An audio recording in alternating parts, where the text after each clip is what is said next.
হোঁচট খাইতেই পারে মানুষ, চলতে গিয়ে মানুষ পিছলা খায়, তাই বলে কি পিছলা খাইয়া আর সোজা হইয়া দাঁড়ায় না, না পইরেই থাকে? তো এইটা তো উচিত, ভুল হবে। চলার পথে অনেক দিন চোখ নামায় রাখছি, আজ হয়তো নারীর প্রতি নজর পড়ে গেছে, হ্যাঁ ভুল হইতেই পারে। সবসময় সত্য বলার চেষ্টা করি, আজ হয়তো একটা ভুল বলে ফেলছি, মিথ্যা বলে, হতেই পারে। কিন্তু লাগাতার মিশা কথা বুঝছেন আমার কথাটা? প্রত্যেকদিন মিশা কথা, প্রতিদিন বুঝি মানুষের সুদ খায়, প্রতিদিন বুঝি ওজনে কম দেয়, প্রতিদিন বুঝি কাস্টমারের ঠকা। এটা কি মুসলমান? এ কেমন ধরনের পাপী?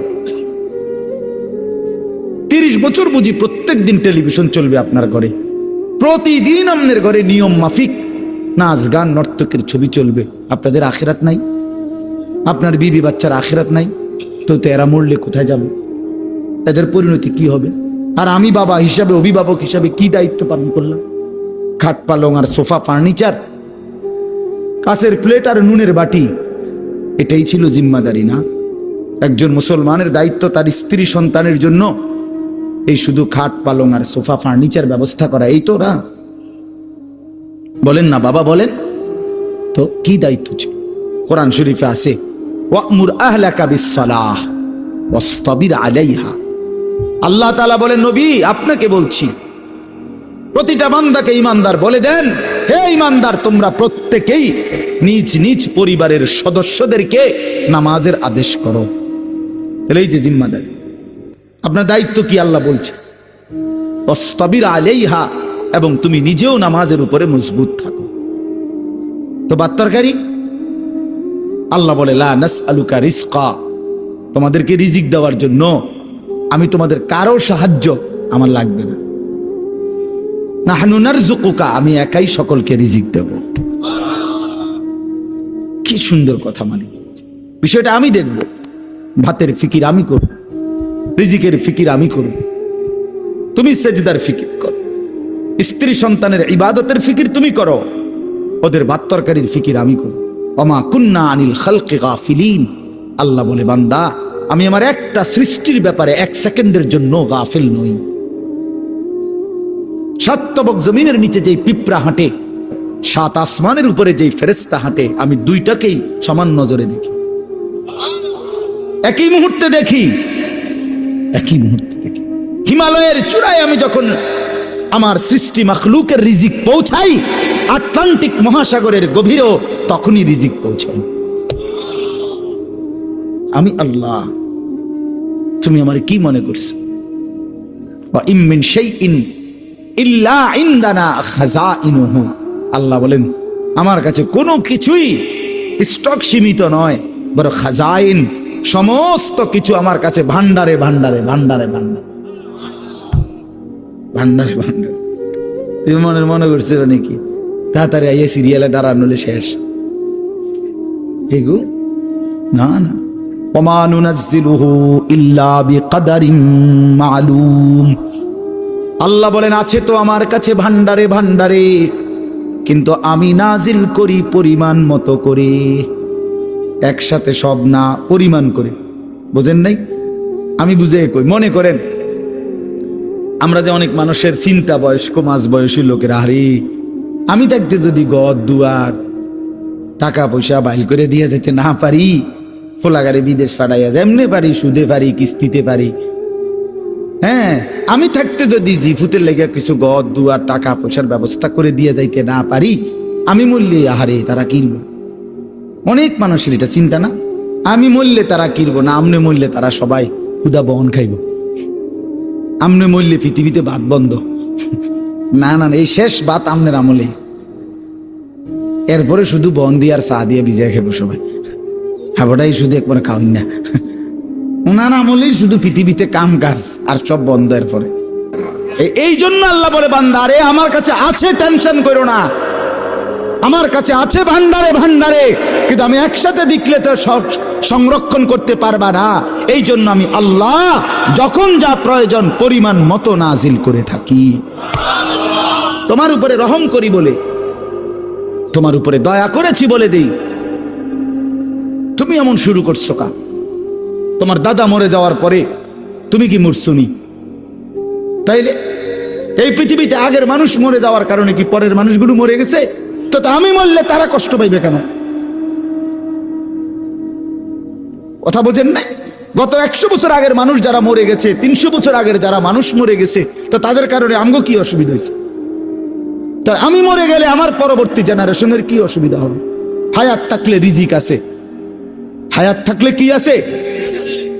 এই জন্য আমি আপনাদের কাছে অনুরোধ করলাম, ভাই দয়া করে আমরা প্রত্যেকেই এই কথাটা, এই যে কয়জন আল্লাহর বান্দা বসছেন, চাচারা, বাবারা, নওজোয়ান ছেলে তোমরা, আমার ভাই, নিজেকে আমরা মুসলমান মনে করি, আল্লাহ আমাদেরকে এই দৌলত দিছেন। আমরা যদি আল্লাহকে ভুলে যাই, আখিরাতকে ভুলে যাই, বিশ্বাস আল্লাহর কসম, তাহলে আর আমাদের জীবনের কোনো মূল্য থাকে না। আমি শক্ত বললাম আর কি, কিন্তু বাস্তবতা এটাই, মানুষের কোনো পরিচয় থাকে না।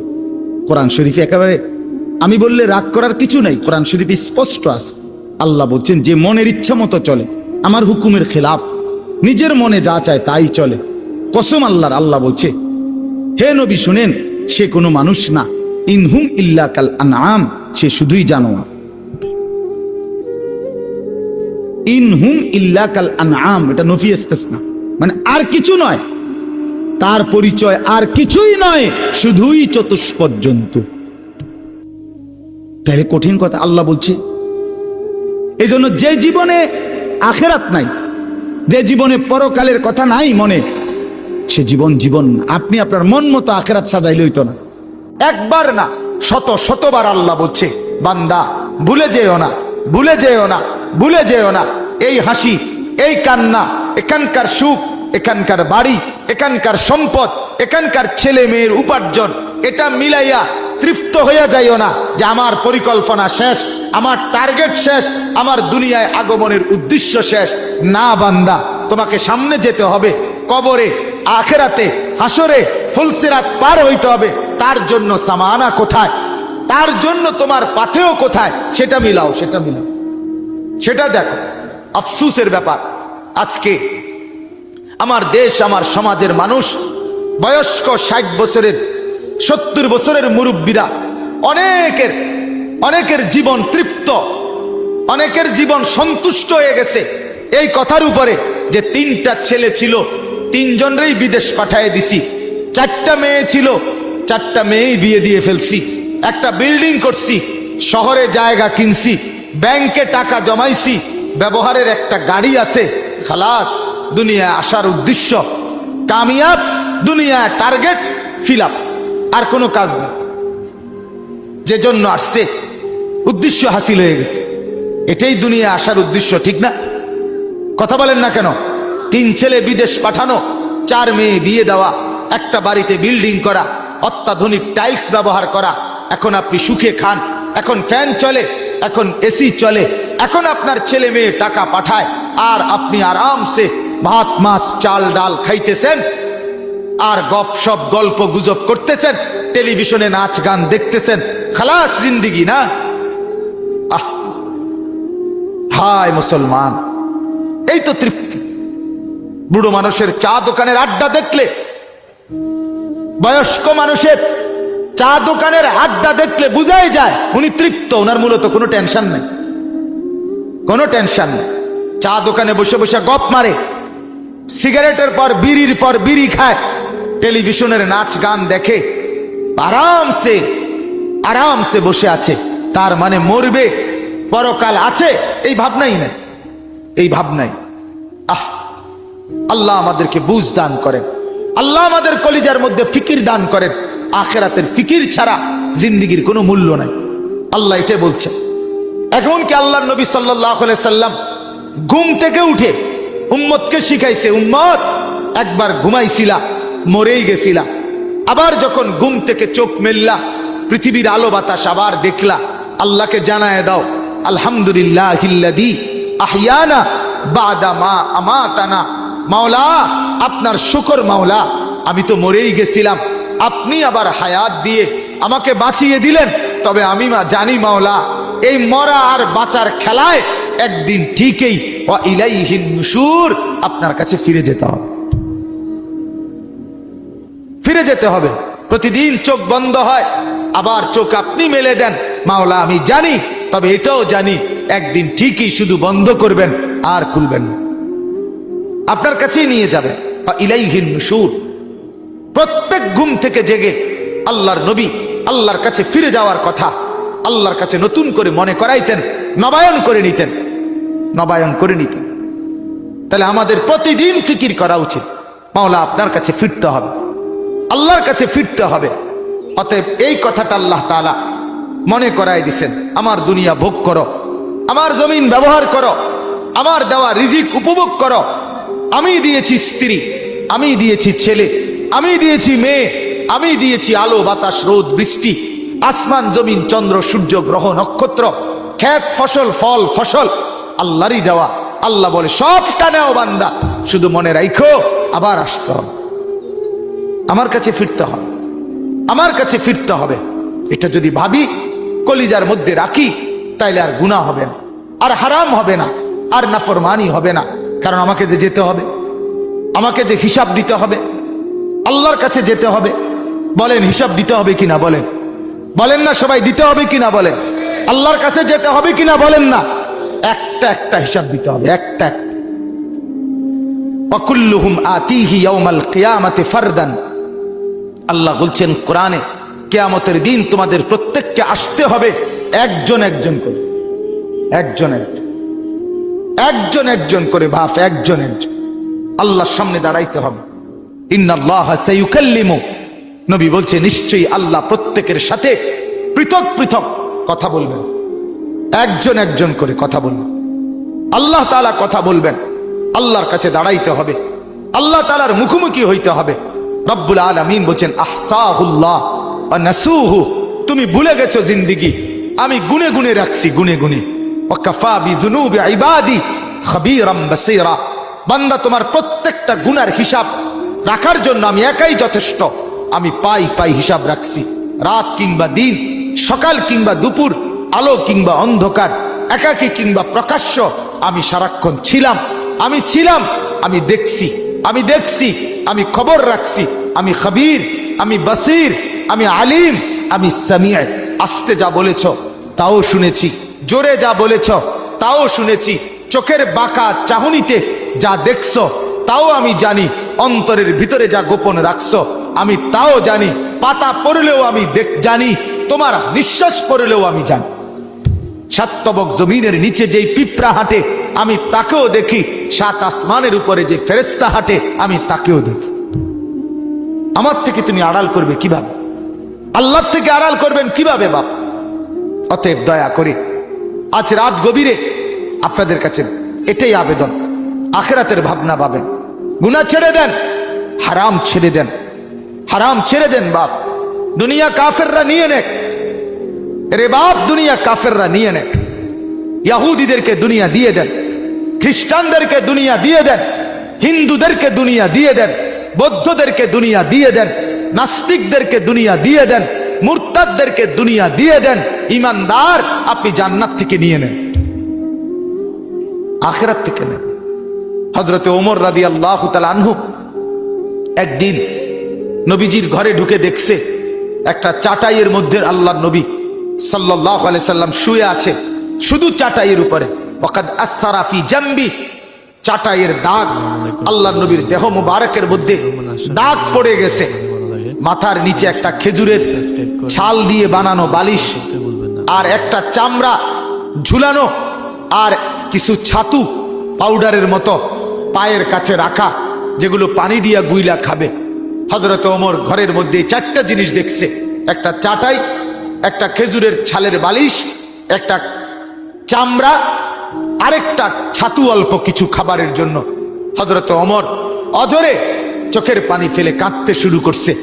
আল্লাহর নবী বললেন, মা ইয়াবকিকা ইয়া ওমর, ওমর কে তোমারে কাঁদালো, কাঁদতেছো কেন? হযরত ওমর বললেন, ইয়া রাসূলুল্লাহ লিমা লা আবকি, আমি কাঁদবো না কেন? আপনার এই দৃশ্য দেখে না কেঁদে থাকি কেমনে, না কেঁদে থাকবো কেমনে? রোমের বাদশাহ, পারস্যের বাদশারা রেশমের কাপড় পরে, স্বর্ণরৌপ্যের গালিচার মধ্যে বিছানায় শোয়, আর আপনি শ্রেষ্ঠ রাসূল, সাইয়্যিদুর রাসূল, মুসাদ্দিকুর রাসূল, নবিয়ুল আম্বিয়া, নবী দু জাহাं, নবী দু শাহাं, নবী দু আলম, ফখরে মৌজুদাত, কায়নাতের সরদার আপনি। আপনার এই হালাত দেখে আমি কাঁদবো না কেন?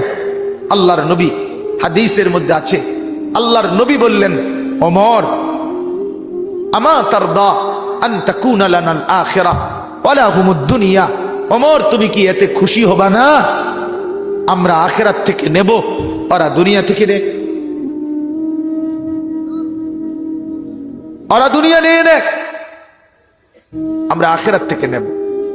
হযরত ওমর চোখের পানি মুছে বললেন, ইয়া রাসূলুল্লাহ, আমি রাজি, আমরা আখিরাত থেকেই নেব, ওরা দুনিয়া দিয়ে দিলাম।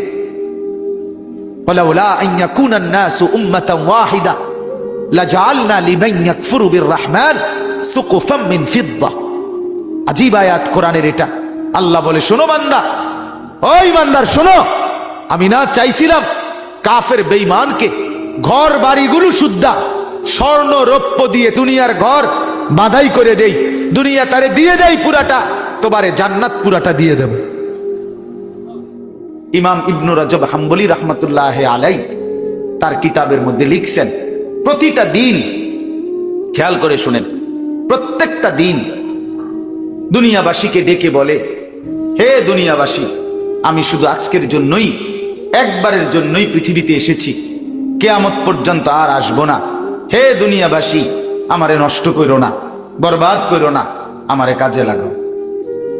এরপরে তাফসীরে আমরা পড়ছি, সন্ধ্যা যখন হয়, সন্ধ্যা মানে মাগরিবের ওয়াক্তে দিন শেষ হয়ে যায় না?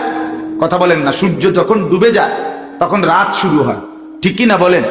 এই সন্ধ্যার আগে আগে দুনিয়াকে আবারও এই দিনটা, আজকের দিনটা, এটা আবার চিৎকার করে পৃথিবীবাসীকে বলে যে, হে দুনিয়াবাসী, আমি তো শেষ হয়ে যাচ্ছি, একটু নেক আমল করে আমার একটু কাজে লাগাও না। ফজর গেল, জোহর গেল, আসর চলে গেল, একটা সেজদাও দিলা না, আমি বুঝি এমনিই তোমার জীবন থেকে বিফলে হারিয়ে যাবে, আমি বুঝি এমনি এমনি হারায় যাবে। আহা কি করলো, আহা কি করলো। এভাবে প্রতিটা রাত পৃথিবীবাসীকে ডেকে বলে, হে দুনিয়াবাসী, আমি একবারের জন্যই এসেছি, আর আসবো না কোনোদিন, তোমরা আমারে নষ্ট করো না, কাজে লাগাও। ফজর হওয়ার আগে, সুবহে সাদিকের আগে আগে রাত্রটা আবার ডেকে বলে, আহা দুনিয়াবাসী, আমি তো চলে যাচ্ছি, শেষ হয়ে যাচ্ছি, আমারে কি কাজে লাগাইবা না? সেজদা তাইলে দিবা না? আমার মনিবের জন্য একটা গোলামি করবা না? এভাবে রাত, সারাটা রাত ঘুমে ঘুমে, মোবাইল টিপতে টিপতে, নর্তকীর ছবি দেখতে দেখতে, নাচ গান উলঙ্গ দৃশ্য দেখতে দেখতে শেষ করে দিলাম, শেষ করে দিলাম। আল্লাহ আমাদেরকে বুঝ দান করেন। আমার বাপ, আমার ভাই, আজকে আমি আপনাদের সামনে কোরআনুল কারীমের 9টা আয়াত ধারাবাহিক পড়ছি। এই 9 আয়াতের প্রথম কথা, প্রথম বক্তব্য, আমাদের হায়াতের গুরুত্ব দেওয়া। আমরা যেন সময়কে গুরুত্ব দিই, আমরা যেন হায়াতকে গুরুত্ব দিই। কেন? আল্লাহ তাআলা এখানে দেখাচ্ছে, আপনাকে শুনাইতেছি, এই এখন দেখাইতেছি আপনাকে। আল্লাহ তাআলা বলেন, প্রত্যেকটা নাফরমান, পাপী, অবাধ্য, জালেম, নাফরমান যুবক কিংবা বৃদ্ধ, মা কিংবা বোন, নারী কিংবা পুরুষ, যখন মৃত্যুর মুখোমুখি হবে, মালাকুল মউত আজরাইল আসবে, তে এখানে আছে প্রত্যেকটা মানুষ তার দুনিয়ার হায়াত, এই দুনিয়ার সময়টা আরেকবার কিছুটা সময় আল্লাহ তাআলার কাছে ভিক্ষা চাই, ভিক্ষা চাই। আল্লাহ, আমি বুঝি নাই মাওলা, আমি বুঝি নাই, মালাকুল মউত আজরাইল রে, একটু ফেরত দেন, আমারে আর কয়টা দিন দুনিয়ায় থাকতে দেন। এই মালাকুল মউতকে দেখে বলি, যুবক ভাই, ফিকির করে দেখো বাপ, কি করছো সারাদিন? এটা কি কোনো জিন্দিগি হইল? শুধুই চুলের ফ্যাশন, শুধুই প্যান্ট বদলানো, শার্ট বদলানো, শুধুই দিন নাই রাত নাই, 2 আঙ্গুলে মোবাইল টিপা, নারীর ছবি, অশ্লীল দৃশ্য, জিনা, ব্যভিচার, আর শুধু ছবি তোলা, কুকুর, বিড়াল, শূকর, গরু, ছাগল, হাঁস, মুরগি, জীব জন্তু, মানুষ, বেড়া বেড়ি, ছোট বড়, নারী পুরুষ, জোয়ান বুড়া, হুজুর পাবলিক কিছু অপদার্থের জিন্দিগি বেঈমান এভাবে ওয়াশ করে দিছে মাথা যে তোর কামে হলো শুধু জিডা পাইবি ছবি উড়াই, তোরে খোদা বানাইছে শুধু ছবি উড়াইতে, খালাস। পৃথিবীতে আসার উদ্দেশ্য ছবি তোলা, ছবি তুলবা, শুধু চেষ্টা করবা যেন 18,000 মাখলুকাতের লগে তোমার একটা একটা ছবি থাকে। আস্তাগফিরুল্লাহ। বলেন এটা কি কোনো জীবন হইল? বলো না ভাইয়া, তোমরা বলো। একটাবার ইনসাফের সাথে ভাবো, ইনসাফের সাথে ভাবো। তুমি তোমার হায়াত নিয়ে ভাবো, তুমি তোমার জিন্দিগি নিয়ে ভাবো। খুদার কসম বাপ, এই হায়াত মনে পড়ে ওই যে ওই হেরা বেটকা, এই ছেলে ঘটনা কি? আরে তোমারে বলছি, তুমি পিছনে চাও কেন? ওরে ধাক্কাও কেন, হাসো কেন? সাফ কথা বাপ, আমি একজনকেও ছাড়তে রাজি না। আমার জিন্দিগির সিদ্ধান্ত এটা। কোন গাফেল, কোন ফালতু মানুষ আমি বলতে রাজি না।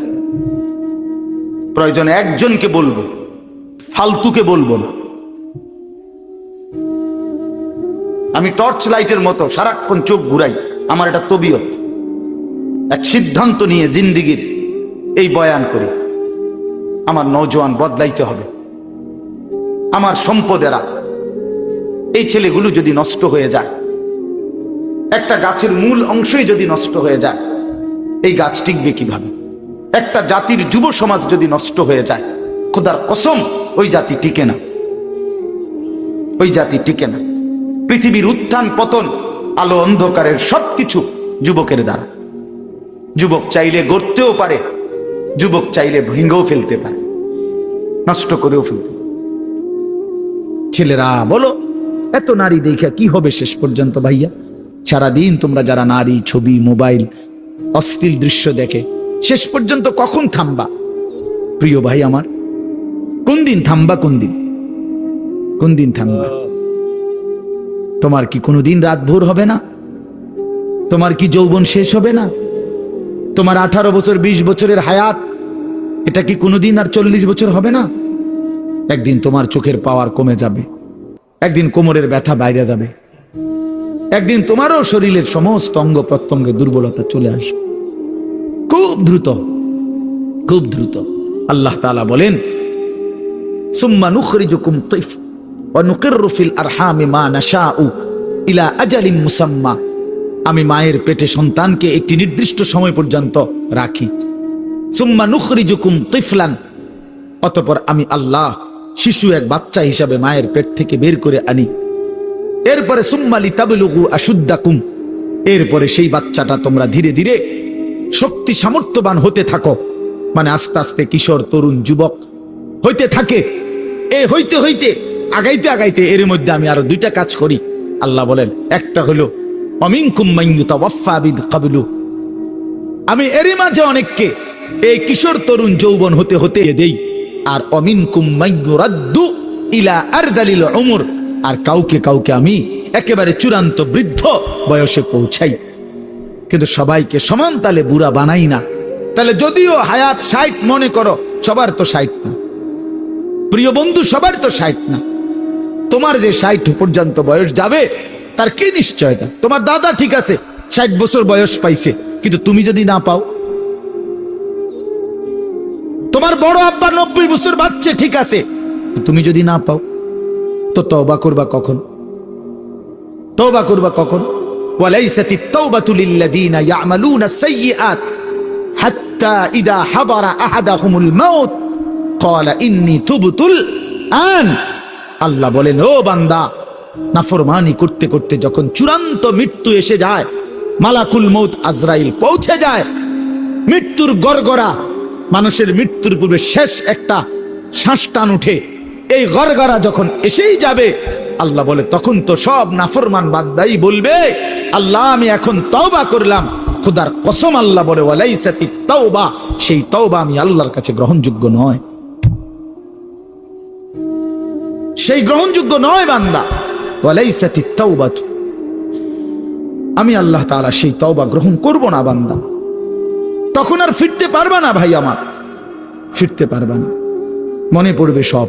ওয়াজিআ ইয়াউমা ইদিন বিজাহান্নাম ইয়াউমাইদিন ইয়াতাযাক্কারুল ইনসানু ওয়া আন্না লাহু যিকরা। আল্লাহ বলে, বান্দা, হাসরের ময়দানে তোমাদের চোখের সামনে জাহান্নামকে ফেরেশতারা টেনে আনবে।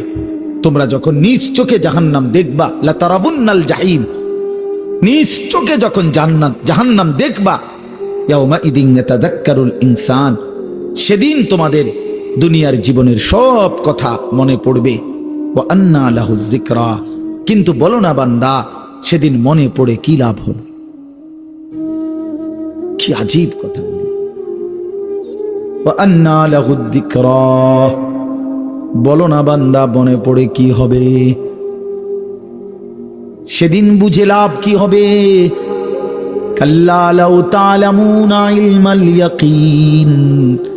আজকে যদি কোরআন থেকে শুনে, রাসূলের হাদিস শুনে, উলামায়ে কেরামের নসিহত শুনে আজকে যদি বিশ্বাস করতা, কত না ভালো হতো। এটা কোরআনের আয়াত। আল্লাহ বলেন, আজ যদি বুঝতা বান্দা, তাহলেই খুব ভালো হতো। কিন্তু একদিন তো দুই চোখে জাহান্নাম দেখবা, নিজ চোখেই দেখবা বান্দা, সেদিন সব বুঝবা, কিন্তু লাভ কি হবে? ইয়াউমা ইউকশাফু আন সাকিন ওয়া ইউদআউনা ইলাস সুজুদি ফালা ইস্তাতিউন।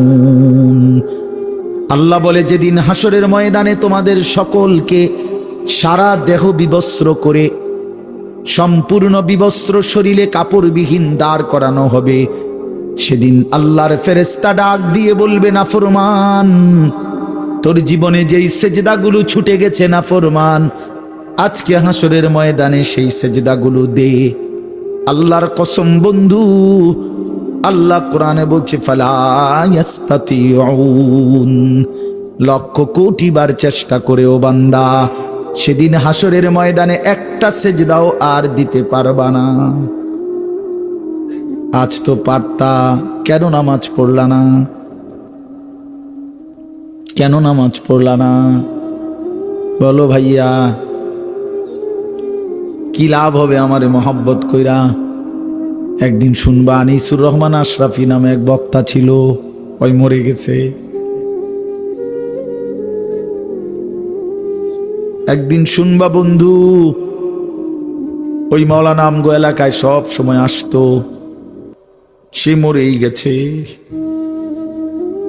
মৃত্যু তারে কবরে পৌঁছায় দিবে। কি লাভ হবে? তুমি পছন্দ করলেও তো আমারে রাখতে পারবা না, আমি পছন্দ করলেও তো তোমারে রাখতে পারবো না বন্ধু। সব তো মালিকের কবরে চলেই যেতে হবে। হাত্তা যুরতুমুল মাকাবির, আল্লাহ বলে, একটা সময় তো কবরেই পৌঁছে যাবা। কাল্লা সাউফা তা'লামুন, তখন বান্দা কবরে সেই জানতে পারবা নাফরমানির পরিণতি কি। নাফরমানির পরিণতি কি? আল্লাহ আমাকে বুঝদান করে। নাফরমান জাহান্নামী তখন বলবে, আল্লাহ, আমার দুর্ভাগ্য আমার কপালের উপরে লেগে গেছে, আমি বড় মন্দ কপাল, আমি বুঝি নাই। আমার দুর্ভাগ্য আমার উপরে প্রভাব বিস্তার করেছে। অকুন্না কওমান দাল্লিন, আমি পথভ্রষ্ট সম্প্রদায়ের অন্তর্ভুক্ত ছিলাম। আল্লাহ, ভালো মানুষ আমি পাই নাই, নেককার মানুষ পাই নাই, চরিত্রবান মানুষের সংস্পর্শ পাই নাই, কিছু অসভ্য মানুষের সাথে চলছিলাম, ফলে আজ নাফরমানির জিন্দেগিতে ভেসে গেছিলাম। মাওলা, আমার দুর্ভাগ্য মাওলা। রব্বানা আখরিজনা মিনহা, এ কথা বলে নাফরমান জাহান্নামী আবার বলবে, মাওলা দেন না, দেন আমারে জাহান্নাম থেকে একটু বের করে দেন, আমারে দুনিয়ায় যেতে দেন না মাওলা, আমি পারছি না মাওলা, এই আগুন আমি সইতে পারছি না, এবার দেন না। আবার বলছি মাওলা, আবার দেন। ফাইন উদনা ফাইন্না যালিমুন, আমি যদি এবার গেলে নাফরমানি করি তো আমি আসলেই জালেম, আপনি আমারে তখন ডবল রিডবল শাস্তি দিয়েন, এবার ছেড়ে দেন। তখন শেষ আয়াত, আল্লাহ তখন বলবে, ক্বাল আখসাউ ফিহা ওয়ালা তুকাল্লিমুন, আল্লাহ বলবে, নাফরমান তুই জাহান্নামেই পড়ে থাক, আর একটা কথা বলবি না। ওয়ালা তুকাল্লিমুন, আর কোনো কথা বলবি না, চুপ। আমরা যেমন রাগ করলে বলি না, একদম চুপ, একটা কথা বলবি না বেটা, খারা এনে বলি কিনা, এই আল্লাহ বলবে। পড়ে থাক বেঈমান, নাফরমান, জাহান্নামী, ওয়ালা তুকাল্লিমুন, আর কোনো কথা বলবি না, একটা কথা নাই। আর তাফসীরে মাআরিফুল কোরআন স্পষ্ট লিখছে, আল্লাহ যখন কোনো জাহান্নামীকে এটা বলে ফেলবে যে তুই আর কথা বলবি না, খোদার কসম, তখন ওই জাহান্নামী আর মানুষের মতো শব্দ করতে পারবে না, তার জবান থেকে তখন কুকুর কিংবা গাধার মতো নিকৃষ্ট আওয়াজ বের হবে। আল্লাহ আমাকেও মাফ করে দেন, আমাদের প্রত্যেককে মাফ করে দেন। আল্লাহ তাআলা আজকের মাহফিল কবুল করেন। আজকে আপনাদের আমাদের সবাই যেন সময়কে কদর করি। যুবক ভাই, মোবাইলের আসক্তি ছেড়ে দাও, জিন্দিগি কাজে লাগাও, 5 ওয়াক্ত নামাজ পড়ো, ফজরের নামাজ পড়ো।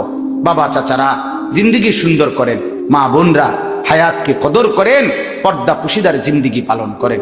আল্লাহ তাআলা তৌফিক দান করেন। কিছু বলবো? হ্যাঁ জি, আমার বাপ দয়া করে, এখন তো এশার নামাজের বিরতি, এশার নামাজের পরে আবার যথারীতি ইনশাআল্লাহ বয়ান হবে।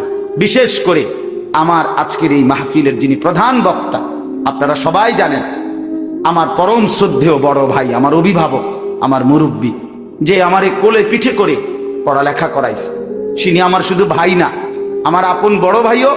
আমি ভাইয়ার কাছে সরাসরি ছাত্রের মতো পড়ালেখা করছি, ছাত্র হিসাবে। ভাই আমারে ছোটবেলায় কোলে করে বাসের সিটে বসায় নাই, কোলে বসাইয়া নোয়াখালী লক্ষ্মীপুর টুমচর মাদ্রাসায় ক্লাস 5-এর পরে দিয়ে আসতো, আবার ভাইয়া আনতো গিয়া ব্রাহ্মণবাড়িয়া দিয়ে আসতো। মানে এত ছোট ছিলাম যে সিটে বহাইতো না, কোলে বইতাম ভাইয়ের।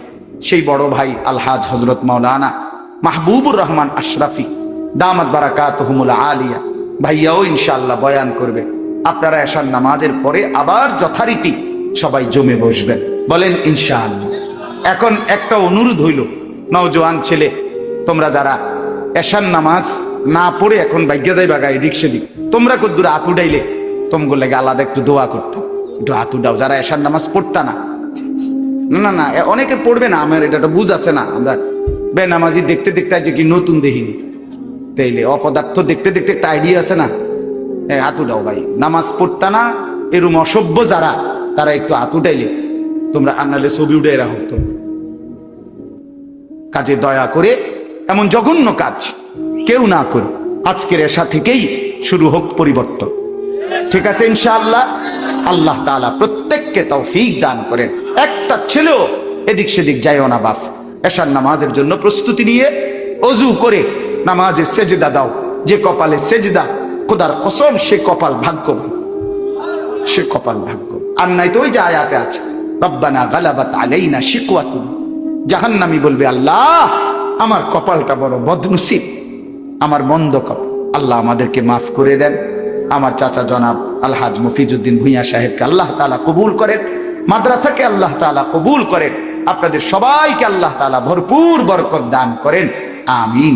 সুবহানাল্লাহি ওয়া বিহামদিহি। আসসালামু আলাইকুম দিনী বন্ধুরা, আপনাদের যদি আশরাফি হুজুরের ওয়াজ ভালো লাগে অবশ্যই চ্যানেলটি সাবস্ক্রাইব করবেন। ধন্যবাদ।